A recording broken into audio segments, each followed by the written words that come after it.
munaasabad ballaaran oo lagu duceynayay walaalihii mas'uuliyiinta ardayda qalin jabinaysay waalidiinta iyo wariyaasha isugu jiray ee cadawgu ku dila qaraxii hodheelka Shaamo ee magaalada Muqdisho 2009 December ka dhacay oo maanta laga joogo muddo 10 sano ayaa lagu qabtay magaalada Muqdisho waxaana ka qayb galay mas'uuliyiin iyo ardayda jaamacadda Banaadir qaar ka mid ah ardayda jaamacadda Banaadir haatan wax ka barata isla markaana dareensan muhiimadda ay u lahayd jiilka soo koraya dhacdadaasi xanuunka badan inaysan sababin inay xiranto jaamacadda Banaadir oo 10 sano kadib soo saartay arday aad u fara badan ayaa waxa ay u duceeyeen walaalihii halka ku geeriyooday Professor Maxamed Maxamuud Biday gudoomiyaha jaamacadda Banaadir oo kamid ahaa dhaqaatiirtii ku dhaawacantay qaraxaasi ayaa ka sheekeynaya dhacdada xanuunka badan ee maalintaasi ay la kulantay jaamacadda Banaadir runtii taariikhdu waa wax ma taqaan aad muhiim ah weeye waa wax lagu cibro qaato weeye waxa la yiraahdaa lesson learned in wax laga bartay ayaa la rabaa dibkaas soo dhacay inaasan ma taqaan aan la hilmaamin dadkii meeshaas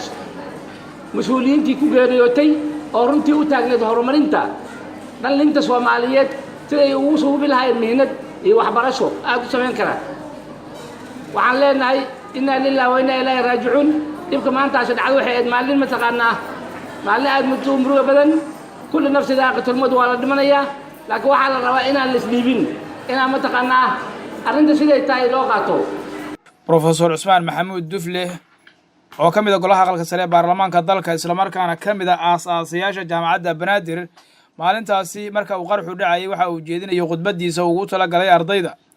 waxa uu ka sheekeynayaa dhacdadaasi xanuunka badan iyo 10 sano kadib jaamacadda Banaadir halka ay gaartay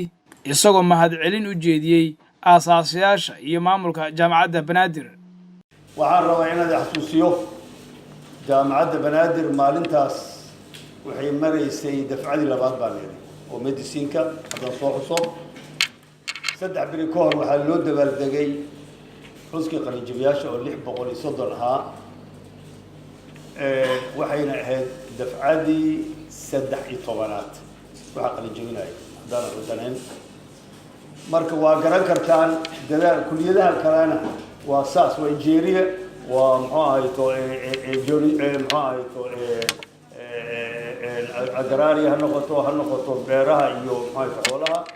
balse kulliyadihii ahaa marka ilaa 4-5 ahaa maanta waxay joogaan